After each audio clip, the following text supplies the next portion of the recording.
Hello hello, bienvenue dans Et si on avançait, le podcast qui te tire vers le haut. Ici Marielle, comme d'habitude, pour t'aider à t'organiser et à aller au bout des projets qui te tiennent à cœur.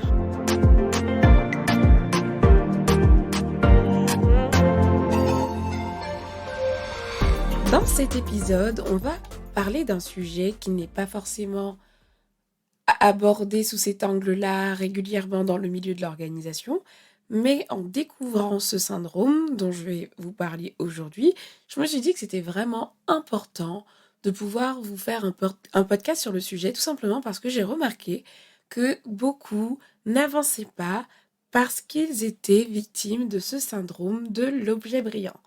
Alors, le syndrome de l'objet brillant, c'est tout simplement le fait d'être toujours à la recherche de nouveautés, toujours être attiré par les nouveaux outils, des nouveaux projets, des nouveaux objectifs, des nouvelles méthodes, des nouvelles personnes, Enfin, voilà. C'est quelqu'un qui est victime du syndrome de l'objet brillant, c'est quelqu'un qui va sauter vraiment sur tout ce qu'il y a de nouveau. Et voilà, en gros, imaginez par exemple quelqu'un qui saute sur tout ce qui brille, donc tout ce qui est nouveau. C'est ce qui a donné l'appellation syndrome de l'objet brillant. Je vais vous donner un exemple concret avec la sortie des iPhones. Des fois, tout le monde a un téléphone aujourd'hui qui est assez opérationnel, avec lequel ils arrivent à faire pas mal de choses. Mais quand il y a la sortie du nouvel iPhone, tout le monde, en tout cas toutes les personnes qui sont un peu victimes de ce syndrome, se ruent sur le nouvel iPhone parce que voilà, il est nouveau, il est tendance, etc. Et en organisation, je trouve que ce syndrome, il a son rôle à jouer dans la procrastination et dans le fait que certaines personnes n'arrivent pas à avancer. Et c'est pour ça que ça me tenait à cœur, en fait, de faire cet épisode pour traiter le sujet et vous partager quelques conseils pour vous sortir là-dedans. On va d'abord parler de quelques symptômes des personnes qui souffrent de syndrome. Enfin alors, quand je dis souffre, c'est quand même assez difficile, je le conçois. Donc bon, je ne sais pas quel autre terme employer pour ce qui est du syndrome, enfin pour à la place de syndrome. Donc je vais garder ce terme de souffrance, mais voilà, sachez que c'est pas forcément un drame. Mais voilà. Donc les symptômes. Par exemple, si vous allez rarement au bout des choses, si vous n'arrivez pas à concrétiser les choses, c'est qu'il y a de fortes chances que vous soyez peut-être atteint, ça fait très maladie, désolé, atteint de ce syndrome de l'objet brillant. Si vous allez aussi, vous avez toujours plein d'objectifs en tête, plein de projets en tête, vous êtes un peu éparpillé, vous vous formez énormément, vous sautez sur toutes les formations, toutes les nouvelles, les nouveaux podcasts, vous consommez énormément de contenu sans forcément passer à l'action. Vous suivez plein d'experts de partout et pourtant vous n'arrivez pas forcément à mettre en pratique ce qu'ils partagent. Vous changez tout le temps d'avis, de stratégie, d'outils au quotidien pour votre organisation, pour votre business si vous êtes entrepreneur ou autre. Et vous collectionnez pas mal d'outils que vous n'utilisez peut-être pas, des applications qui ont la même fonctionnalité, des agendas, des carnets vides, des objets qui n'ont pas la... Enfin, voilà, vous collectionnez pas mal de choses, pas mal d'outils. Si ces symptômes vous parlent, c'est qu'il y a de fortes chances que vous soyez victime du syndrome de l'objet brillant. Et évidemment, avec tout ce que je viens de citer, vous imaginez bien que ce syndrome a effectivement des effets néfastes pour vous, pour votre productivité et pour tout simplement le fait que vous puissiez avancer sur vos projets, avancer sur ce qui vous tient à cœur. Premièrement, le fait de ne pas aller au bout des choses fait que vous n'avez pas de résultat en fait. Et c'est le plus gros, c'est la pire. C'est la pire des conséquences en fait de ce syndrome, c'est de ne jamais avoir de résultat parce que vous n'allez pas au bout des choses. Un autre effet néfaste, c'est aussi la grosse perte de temps parce que vous consommez énormément d'informations sans jamais passer à l'action. Et donc là, le temps investi, c'est pas un temps qui est productif et donc qui ne porte encore une fois pas de résultat. Et donc, vous perdez du temps. Autre chose, vous ne développez pas d'expertise non plus parce que si vous éparpillez, ça veut dire que finalement, vous ne travaillez pas suffisamment une seule thématique ou quelque chose de précis et donc vous éparpillez votre énergie et vos compétences un peu partout et vous n'êtes si vous voulez, vous avez un petit pourcentage par-ci, un petit pourcentage par-là. Imaginez par exemple, vouloir développer une compétence. Si vous vous mettez à développer à la fois 4 autres compétences, c'est sûr que vous n'allez pas avoir le même pourcentage, le même résultat, la même expertise sur celle que vous voulez développer parce que vous allez disséminer tout simplement votre énergie et votre temps dans les autres compétences que vous cherchez à développer en même temps. Donc, c'est aussi le risque, c'est de ne pas finalement développer une expertise, que ce soit sur l'utilisation d'un outil, vraiment aller au bout de l'expérience et ne pas en voir encore une fois le résultat. Donc on voit que c'est un syndrome qui est quand même important à considérer si on en est victime pour le régler parce qu'effectivement, ça va être quelque chose qui va être comme un boulet dans votre avancée et vous savez comment s'appelle ce projet, c'est «Et si on avançait?» et donc c'est pour ça que je vais vous partager quelques conseils si vous êtes victime de ce syndrome pour pouvoir les mettre en place assez facilement afin de pouvoir enfin avancer. Le premier conseil que je peux vous donner par rapport au syndrome de l'objet brillant, c'est tout simplement d'apprendre à détecter un objet brillant. Par exemple, si vous découvrez un nouvel outil, une nouvelle personne, etc., si vous avez déjà quelque chose qui vous permet de faire exactement la même chose, c'est que c'est un objet brillant. Si vous avez par exemple, je parlais de l'iPhone, on va garder cet exemple-là, s'il y a un nouveau téléphone qui sort mais que vous avez déjà un outil qui vous permet de faire exactement la même chose, c'est que c'est pas quelque chose de forcément utile pour vous pour le moment et donc c'est un objet brillant.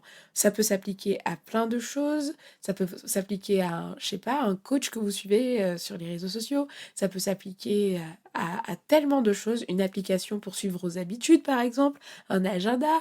Enfin, si vous avez déjà quelque chose qui fait la même fonctionnalité, qui a la même mission, c'est que vous n'en avez pas besoin et que c'est un objet brillant. Donc apprenez à détecter lorsque c'est une vraie opportunité ou si c'est tout simplement une folie, une petite envie, l'envie de voir si l'herbe n'est pas plus verte ailleurs, en fait, tout simplement. Ça, c'était le premier conseil. Deuxième conseil, d'identifier clairement ses priorités au quotidien. Parce que plus vous allez avoir des priorités qui sont précises et plus vous allez pouvoir être ferme dans vos décisions et savoir ce sur quoi vous travaillez. Et ça m'amène à mon troisième conseil qui est tout simplement de limiter votre nombre d'objectifs et de projets simultanément parce que plus vous allez avoir des choses que vous allez mener de front en même temps, plus vous allez être distrait et moins vous allez pouvoir être focus sur ce que vous faites. Donc ce que je conseille aux personnes que j'accompagne, c'est de jamais vraiment dépasser 3 gros projets. 3 projets, c'est déjà énorme. Alors si vous le pouvez, et c'est là où les priorités rentrent en jeu, c'est que vous ne pourrez jamais vraiment mener de front exactement avec la même énergie plusieurs choses en même temps. Il va falloir amener de la négligence volontaire et donc mettre certaines choses d'un côté. Mais ce qu'il faut retenir, c'est que si vous voulez aller au bout des choses, c'est qu'il va falloir rester focus au bout d'un moment sur un projet, un objectif et le faire à fond jusqu'au bout. Et quelque chose qui va vous aider à ça, c'est de ne pas trop en faire. J'ai fait l'erreur, moi, un jour, d'avoir trop d'objectifs et ce qui se passait, c'est que je n'avançais pas vraiment, sur tout en même temps et cetera et avec du recul, je me suis rendu compte que certains objectifs que je voulais mener en même temps, finalement, il y avait un problème d'incohérence de timing. Donc ça ne veut pas dire que vous n'allez pas les faire, mais peut-être qu'il faut juste les reporter dans le temps et mettre toute votre attention, toute votre énergie sur un objectif en particulier. Quatrième conseil, le fait tout simplement de limiter les sources d'informations. J'ai fait un podcast là-dessus, d'ailleurs je vais vous partager, je vais vous le remettre dans les notes du podcast. C'est sur la gestion des flux d'informations. Aujourd'hui, on a tellement d'informations sur Instagram, Facebook, Twitter, Internet. Vous tapez comment s'organiser, vous tapez comment faire ceci, comment faire cela. Vous allez trouver plein d'informations, plein de personnes qui partagent leur expertise, qui partagent ce qu'ils savent, des informations plus ou moins bonnes. Moi, je vous conseille vraiment de sélectionner maximum 3 personnes, 3 ressources en fait sur une seule thématique et de rester focus sur ces personnes-là et d'analyser tout ce que ces personnes disent, tout ce que ces personnes partagent pour ne pas multiplier trop de sources d'informations. L'erreur qu'on fait, c'est que quand on veut s'améliorer sur quelque chose, c'est qu'on se met à suivre 40 000 personnes, 40 000 projets qui parlent de cette chose-là, parce qu'on veut bien faire. Mais la réalité, c'est que le flux d'informations que vous recevez, finalement, va vous tétaniser et vous n'allez pas forcément passer à l'action.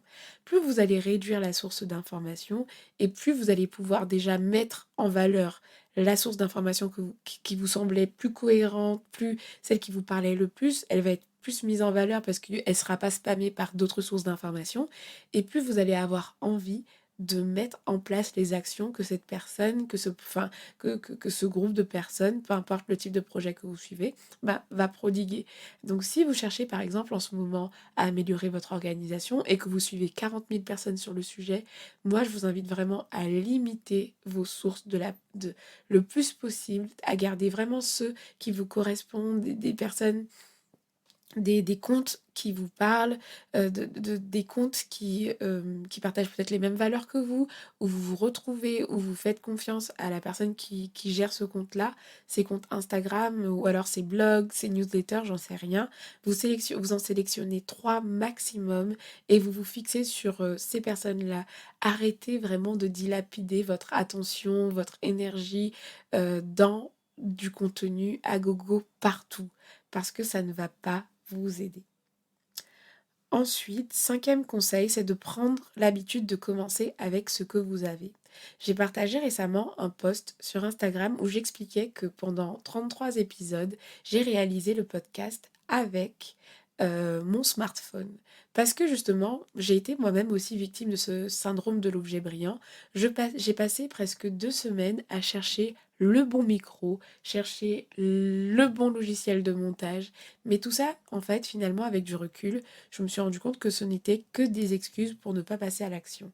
Et donc, j'avais envie tout le temps du nouveau gadget et tout. Je cherchais, j'avais tout mis en favori, etc. Et je savais pas quoi choisir. L'indécision, voilà, avait pris le dessus. Et donc, la procrastination s'en est mêlée. Et s'il y a bien un truc que j'ai retenu, c'est que vraiment, si vous avez quelque chose qui fait le job, commencez avec ce que vous avez. Prenez l'habitude de commencer avec ce que vous avez et d'améliorer au fur et à mesure. Prendre cette habitude-là va vous permettre, en fait, tout simplement, d'apprendre à faire avec ce que vous avez et d'arrêter, en fait, finalement, de tout le temps chercher à avoir un nouvel outil, un nouveau truc, parce que finalement, on se rend compte que la plupart de ce qui se passe concrètement ne vient pas de l'outil, mais plutôt de vous, de nous, en fait, et de notre état d'esprit et de ce qu'on veut vraiment faire. Aujourd'hui, si je garde l'exemple du podcast, avec ces 33 épisodes, j'ai pu vous partager de la valeur, du contenu, même sans un micro avec une qualité de dingue. Et finalement, qu'est-ce qui compte? C'est le résultat. Alors pensez résultat et commencez avec ce que vous avez. 6e et dernier conseil, c'est tout simplement de prendre le temps. Je trouve qu'on fait partie d'une génération fast food. On veut tout vite, on veut tout de suite et on ne prend plus le temps de tester les choses, de les appliquer, de vraiment tester à fond un outil par exemple. Lorsque vous décidez de commencer à travailler avec un outil d'organisation, laissez-lui sa chance, faites-le à fond pendant au moins un mois et attendez d'apprécier des résultats avant d'abandonner.